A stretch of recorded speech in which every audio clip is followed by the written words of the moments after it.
Surtout, le premier conseil que je pourrais donner, c'est éventuellement de ne pas avoir peur de s'engager auprès des militaires. Qu'on soit personnel civil ou personnel militaire, c'est très agréable de travailler conjointement.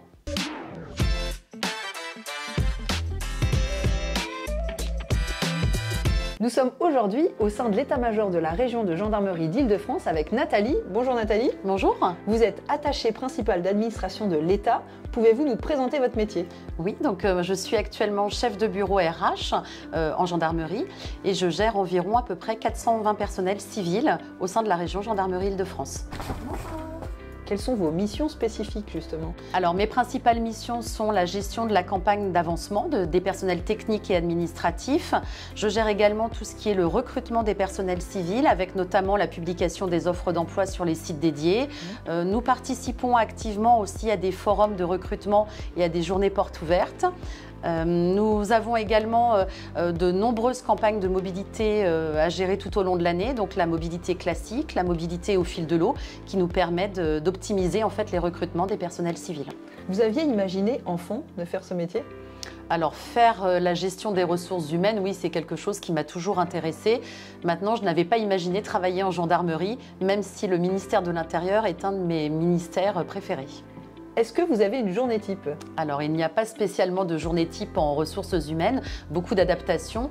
Nous gérons beaucoup d'accompagnement des différents types de personnels que nous gérons, donc des contractuels, des apprentis, des personnels administratifs et techniques. Et puis nous avons également beaucoup de technicité à avoir sur certains dossiers. Quelle est la première chose que vous faites le matin en arrivant? Le matin en arrivant, c'est déjà d'aller saluer mon équipe. Et surtout, nous avons donc tous les matins à 9 h un petit débriefing d'équipe où nous parlons des actualités de la journée et de tous les travaux que nous devons mettre en place pour accompagner nos agents et nos personnels civils. Quel parcours vous avez eu justement pour arriver dans ce ministère? Après un parcours un petit peu atypique, j'ai travaillé pendant 12 ans dans le secteur privé sur différents postes en insertion professionnelle et dans les ressources humaines. J'ai donc eu la chance de rejoindre la fonction publique à l'Éducation nationale sur des postes RH où j'ai travaillé pendant à peu près 15 ans. Donc tout d'abord à l'université, puis ensuite dans une académie. Et j'ai ensuite intégré le ministère de l'Intérieur il y a maintenant 19 mois. Quelle formation vous avez suivie? Donc j'ai tout d'abord préparé un BTS, puis j'ai ensuite passé une licence de préparation à l'administration générale, donc un bac+3. Lors de mes différentes activités, j'ai également passé de nombreuses formations pour préparer les concours de la fonction publique, puisque pour progresser et pour évoluer dans la fonction publique, il faut passer donc des concours de différentes catégories, de la plus petite à la plus importante. Pour prendre ensuite des responsabilités, Exactement. Des responsabilités qui sont les vôtres aujourd'hui. Voilà, tout à fait. Comment vous vous voyez dans 5 ou 10 ans? Je souhaite rester dans les ressources humaines puisque c'est vraiment mon domaine de prédilection et je me verrai bien éventuellement travailler à la direction générale de la gendarmerie nationale ou au ministère de l'Intérieur. Quel conseil vous donneriez à quelqu'un qui voudrait rentrer en tant que personnel civil au sein de la gendarmerie?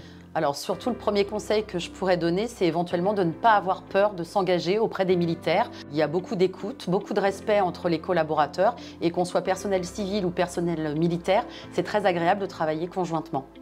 Quelle qualité il faut avoir pour exercer votre métier? Une des principales qualités, à mon sens, c'est surtout l'empathie. Il faut aimer l'humain. Donc ça, c'est pour moi une des principales qualités d'un chef RH. En deuxième qualité, je dirais aussi le respect de la confidentialité. Qu'est-ce qui est le plus dur dans votre quotidien? Une des choses les plus difficiles à gérer, c'est effectivement de gérer l'humain, d'arriver à gérer des situations où vous rentrez un petit peu dans l'intimité de l'agent, vous essayez de trouver des solutions, de l'accompagner au mieux. Donc ça, c'est pas forcément toujours évident. Et puis aussi dans les difficultés que nous pouvons rencontrer dans notre métier en ressources humaines, c'est de gérer le stress, une pression constante et puis la gestion de priorité qui est quand même toujours présente dans notre quotidien.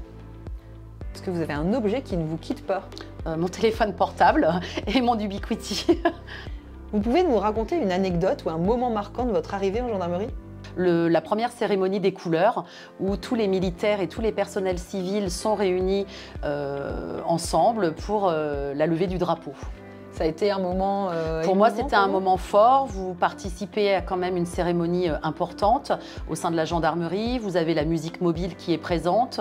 Il y a la revue des troupes par le commandant de région. Et c'est vraiment le premier événement qui m'a marqué et qui m'a fait comprendre que j'avais intégré la gendarmerie. Vous avez un mot pour qualifier votre métier? Si je devais donner un seul mot, ce serait passionnant.